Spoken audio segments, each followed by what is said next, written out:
There are thresholds a woman who has truly awakened will never permit to be crossed again. This refusal does not stem from resentment or a hardened heart, but from a depth of inner clarity so profound that compromise becomes unthinkable. These limits are unseen by those still wandering through life half asleep, yet to her, they define a sacred territory, an invisible kingdom that belongs solely to her spirit. When does this transformation truly begin? It is rarely dramatic. There is no thunderclap of realization, no cinematic awakening. Instead, it is a quiet internal reorganization, a gradual rearrangement of what she once believed to be herself. Within this process, she begins to sense, with unmistakable certainty, where her energy ends and the expectations of others begin. She can finally hear the quiet tone of her authentic self amid the loud static of external demands. What the depth psychologist Carl Jung described as the journey of individuation takes shape. The birth of an inner boundary that grows naturally where once there was only confusion and self-erasure. For years, many women have tried to set boundaries, only to end up drained by the endless need to defend them. The awakened woman moves differently. She no longer constructs boundaries. She embodies them. This shift does not require confrontation or defiance. It happens in stillness, in the subtle way she regards herself each morning in the mirror. Before, she saw a performer balancing countless masks: the dutiful daughter, the devoted mother, the accommodating partner, the ever-giving friend. Now, she looks and sees a single unmasked face, her own. And that moment of recognition alters everything. Once you have looked into the eyes of your true self, you cannot return to the illusion. You have crossed an invisible line that separates imitation from authenticity. The first boundary she will never allow to be broken again concerns her very sense of self. She no longer allows others to dictate who she must be. Jung wrote of the persona, the mask we wear to satisfy the expectations of the collective. Yet for this woman, the mask was never chosen. It was imposed long before she was conscious enough to question it. She was cast into a role written by the desires and fears of others. For years, perhaps for decades, she played that role so convincingly that no one, not even she, suspected it was an act. But there comes a day when the body rebels, when exhaustion becomes unbearable, when the soul refuses to perform any longer. What follows looks like collapse to the outside world, but it is, in truth, an awakening, the destruction of false identity, and the rediscovery of what is real. In that collapse, she begins to gather the broken fragments of her forgotten essence, realizing that the woman she worked so hard to be was only a projection, a collage made from inherited expectations and borrowed dreams. From this realization, she begins the painful, courageous work of dismantling the false self. It is not a graceful process. Those around her often do not applaud this rebirth. They resist it, confused, defensive, even hostile. Because every unhealthy system relies on each participant staying predictable. When one person stops complying, the system trembles. But the awakened woman has already made a silent oath within her heart. She will no longer shrink herself for others' comfort. She refuses to play a role that denies her truth. This is not arrogance or rebellion. It is self-respect in its highest form. She no longer explains her choices. She no longer pleads for understanding. She simply is. At times, the old patterns still whisper. Familiar voices attempt to lure her back into submission, to convince her that peace requires pleasing, that love requires self-betrayal. But she has changed on a cellular level. Where once an automatic yes escaped her lips, there now exists a sacred stillness. She pauses. She breathes. She feels into the request before responding. And in that pause, in that delicate silence between the world's demand and her soul's truth, she finds freedom. From that space, she no longer reacts out of fear or duty. She responds from authenticity. Her life becomes an expression of inner alignment rather than external approval. And that is the essence of awakening. Not a withdrawal from life, but a return to it, stripped of distortion. She no longer seeks to be understood by those who are not ready to see. She no longer explains her peace to those addicted to chaos. She simply moves through the world with quiet strength, radiating the calm of a woman who has met herself and refused ever to abandon that meeting again. There is a sacred boundary that shields the awakened woman from emotional trespass disguised as affection. Carl Jung once described a state called participation, mystica condition in which emotional boundaries dissolve and one begins to absorb another person's fears, moods, and burdens as if they were one's own. For centuries, women have been taught to confuse this psychological fusion with love. They were told that to be a good woman, a loyal partner, a selfless mother, meant to carry the weight of everyone's emotions, to absorb every hurt, to soothe every storm. But this is not compassion. It is entanglement, and what begins as devotion ends as depletion. The woman who has truly awakened now knows the difference. She can hold space for another's pain without drowning in it. She can listen without merging. She understands that empathy does not require self-erasure. She can sit beside someone suffering and still remember where her energy ends and theirs begins. This is not detachment. It is mature presence. She recognizes that each soul must wrestle with its own shadows, integrate its own wounds, and grow through its own pain. The partner who manipulates her care into obligation, the parent who cloaks control in helplessness, the friend who constantly demands rescues. She sees through the disguise. Once she answered every call, opened every door, said yes until she was hollow. Now she has built an invisible gate within her spirit. It opens by choice, not guilt, and sometimes she lets the knocking go unanswered. To those accustomed to her endless availability, this change feels like betrayal. They call it indifference, accuse her of being cold. But she knows this is not cruelty. It is preservation. For love cannot exist without space.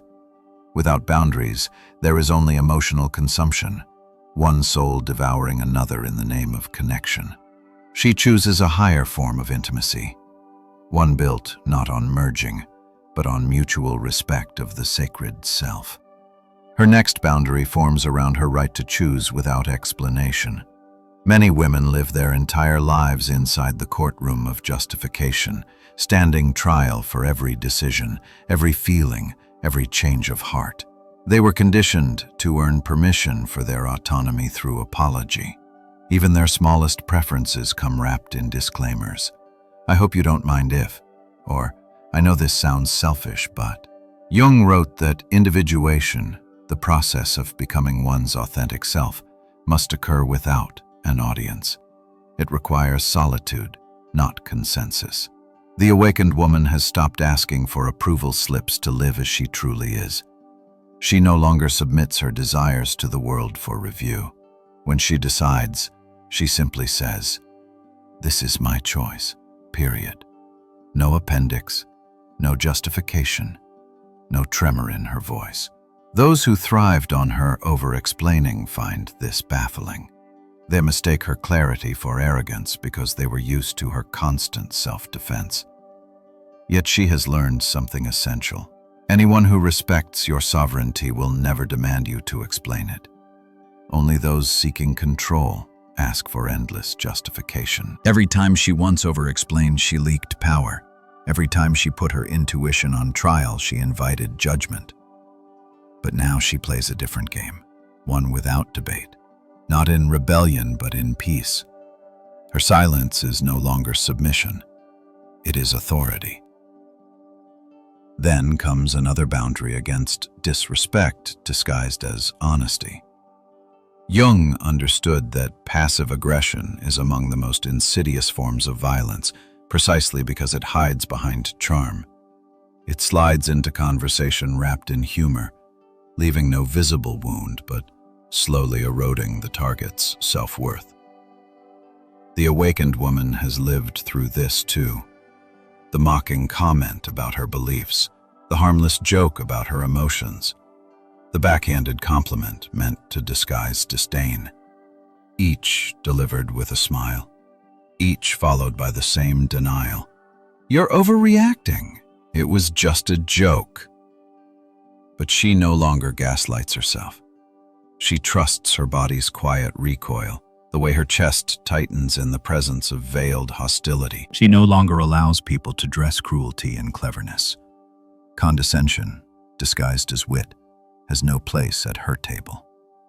She has realized that respect is not negotiable. It is the price of entry. When that price is not paid, she simply withdraws, not in anger, but in completion. Her absence is her boundary. She no longer argues or corrects or teaches people how to treat her. She just leaves, and this leaving is final. If you notice people fading from your life when you begin to honor yourself, it is not abandonment. It is consequence. The relationships that survive your awakening are those built on reciprocity, not dependency. The ones that fall away were sustained by your willingness to betray yourself for peace. Once that willingness is gone, so are they. And yet, she does not close her heart. Her love remains vast, but it is now discerning. She knows that compassion without boundaries becomes servitude. Honesty without respect becomes cruelty. And openness without discernment becomes self-destruction. What she practices now is sacred containment, the art of being deeply present without losing herself. Her love has matured into something fierce, yet gentle. A steady flame that warms but no longer burns her to ashes. Ultimately, these lines, unseen yet unbreakable, form the architecture of her freedom. They are not walls but gates, not barriers, but thresholds between illusion and truth. She does not defend them with rage, she upholds them with grace. Because she understands that boundaries are not the opposite of love. They are the condition that makes love possible. So when she says no, it is not rejection. It is reverence for herself, for you, for the sacred space where real connection can finally exist. That is the mark of an awakened woman. She no longer loses herself in order to be loved. She has become the love she once sought. The fifth boundary centers on the concept of projection. The psychologist once explained that fractured families and unbalanced societies have a tendency to cast their unacknowledged shadows onto those who feel the most deeply. The sensitive woman becomes the chosen canvas for others' disowned pain, the vessel through which they unload what they cannot face within themselves. You become the problem, not because you have done anything wrong, but because your awareness illuminates what everyone else is desperately trying to avoid. You are labeled the villain precisely because your clarity disrupts the illusions they depend on. The awakened woman understands this dynamic with precision. She has learned to separate what truly belongs to her from what has been projected onto her. The anger that originates in someone else's wounds, the guilt that does not trace back to her choices, the shame that was passed down like an heirloom yet never rightfully hers to carry. She no longer confuses absorption with empathy. Her role is not to serve as the emotional landfill for the collective discomfort of others. The path towards self-realization demands that every individual confront and integrate their own darkness. By accepting these projections as her own, she not only weakens herself but also prevents others from developing emotional maturity. So she begins returning the energy, gently, without hostility, yet with unwavering certainty. This is not mine to hold. I give it back to where it belongs. This act is not cruelty. It is psychological hygiene. It is not selfishness. It is self-respect.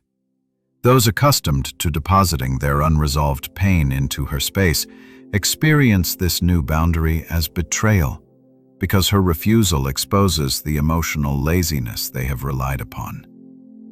But she does not waver.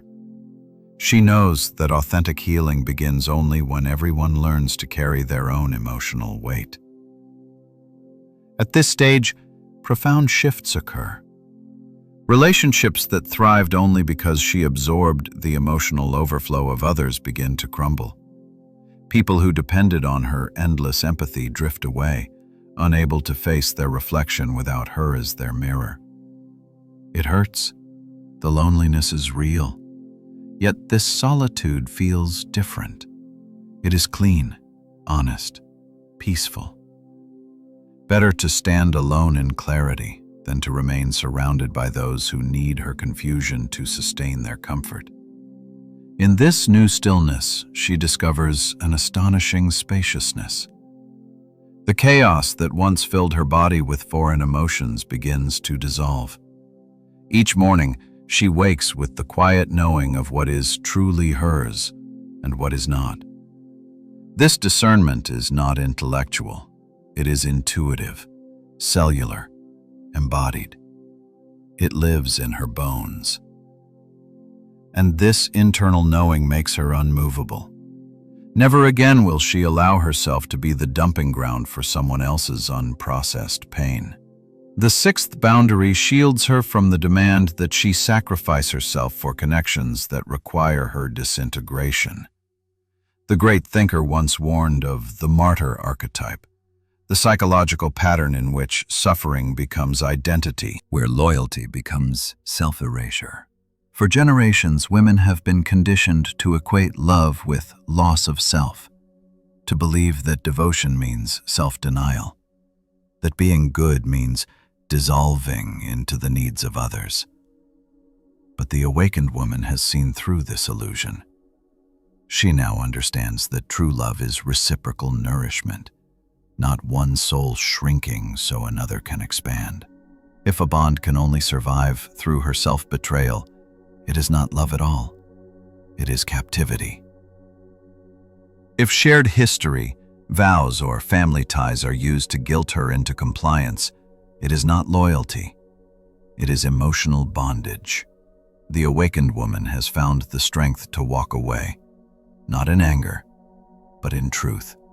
She no longer waits for others to transform before she honors her own evolution. She recognizes that changing another person is not her duty, but protecting her own integrity is her sacred responsibility. The journey of becoming whole often requires the cutting of invisible cords, ancestral attachments, inherited guilt, or generational trauma that quietly bind the soul. Letting go of these ties is not an act of cruelty. It is an act of liberation. She does not stop loving. She stops bleeding in the name of love. That distinction changes everything. And yes, those choices invite judgment. When she leaves the relationship everyone else glorifies, she becomes heartless. When she cuts a tie others call sacred, she becomes cold. But the awakened woman knows those words come from fear, the fear of those still imprisoned by the same dynamics she has finally escaped. Their criticism does not reveal her lack of compassion. It reveals their terror of freedom. Because the woman who is awakened no longer sacrifices her wholeness to be accepted, no longer breaks herself to remain loved, no longer mistakes pain for purpose. She has crossed into the rare territory where love and integrity coexist, and from that place, she finally understands. Saving yourself is not abandonment. It is the beginning of real connection. The seventh and most sacred boundary is her refusal to betray herself in order to maintain peace. This is the final fortress the awakened woman builds around her soul, the line she will never again cross. She will not silence her truth to keep others comfortable or conform to expectations that dishonor her inner knowing. A great psychologist once wrote of the self, the divine center of consciousness that must remain untouched, yet which so many surrender for the illusion of harmony. A woman can spend decades smiling while her spirit wages war within, nodding in agreement while her heart screams for honesty, remaining silent while her truth begs to be spoken. That is not peace. It is suppression masquerading as serenity. Any environment that demands she shrink herself to belong is one where her soul cannot breathe. The awakened woman has realized that temporary discomfort is far less painful than the lifelong erosion of authenticity. She would rather endure an honest conflict than live in a quiet lie. Not because she seeks chaos, but because she finally understands that every unspoken truth becomes a wound. Each time she chooses false harmony, she loses a fragment of her own essence. And then something extraordinary unfolds. When this ultimate boundary is anchored, her entire life begins to rearrange. People who relied on her compliance slowly disappear. Situations that required her silence dissolve on their own. Circumstances that once thrived on her self-betrayal simply fall away. It is as though existence itself begins to align with her vibration, clearing space for what is genuine. What remains is real. What departs was never hers to begin with. In this process, she notices things shifting. The social circle that once felt familiar begins to thin. Invitations stop arriving. Family dynamics that depended on her submission begin to fracture. And there are moments when she questions herself. Have I gone too far? Have I become unkind? Have I closed my heart? But then she feels it, that quiet, unmistakable stillness at the core of her being. It is not emptiness. It is peace. The kind of peace that can only arise when your inner world finally matches your outer life. This is not selfishness. It is the sacred act of soul preservation. A woman who has embodied these inner laws moves differently. Her energy feels grounded, sovereign, untouchable. It is not made of hardness or pride, but of quiet certainty. She no longer needs to declare her boundaries aloud. They radiate through her presence. Her calm speaks louder than confrontation. People sense instinctively what is welcome and what is not. Those who cannot respect her essence simply find no door to enter, not because she has built a wall, but because her frequency no longer permits intrusion. There is a profound distinction between a woman constantly trying to set boundaries and a woman who no longer needs to. The first is still negotiating with the world for the right to exist. The second has transformed so completely that violation is no longer possible. Her clarity is her defense. Her peace is her armor. She does not argue, persuade, or prove. She simply is. The process of becoming whole has refined her energy to resonate only with truth, and anything false naturally falls away. Sometimes she sits in silence, a solitude that others might misread as loneliness. Yet to her, it is sanctuary. She has learned that aloneness is not exile, it is freedom. It is better to be by yourself in truth than surrounded by people who demand your diminishment. Better to rest in quiet authenticity than in noisy imitation. Her solitude is not an escape from life, but a return to it, a sacred pause where her essence can expand, where her breath is her own, where her soul finally feels at home within her skin. In this newfound space, she discovers something extraordinary. The moment she stops bending, she attracts people who have no wish to bend her.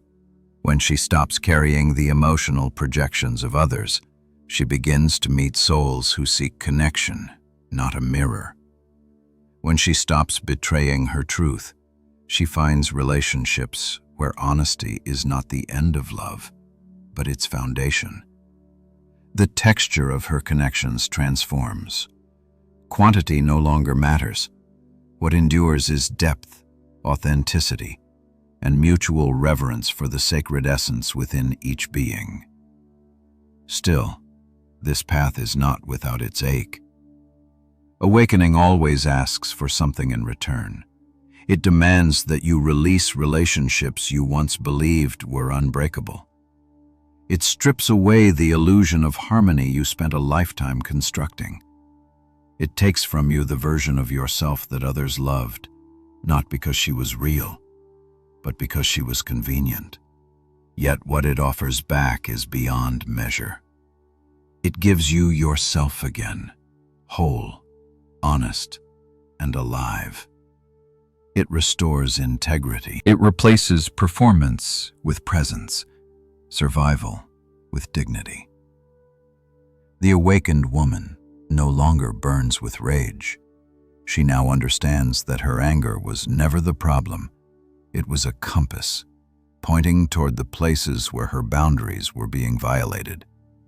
Once those boundaries are intact, the fury dissolves. Her calm is not resignation, it is mastery. It is the serenity of a woman who no longer abandons herself. Her peace radiates. It magnetizes what aligns with her and quietly repels what does not. This tranquility is not weakness. It is the quiet strength of a life that is no longer negotiable. Perhaps, as you read these words, you recognize yourself in them.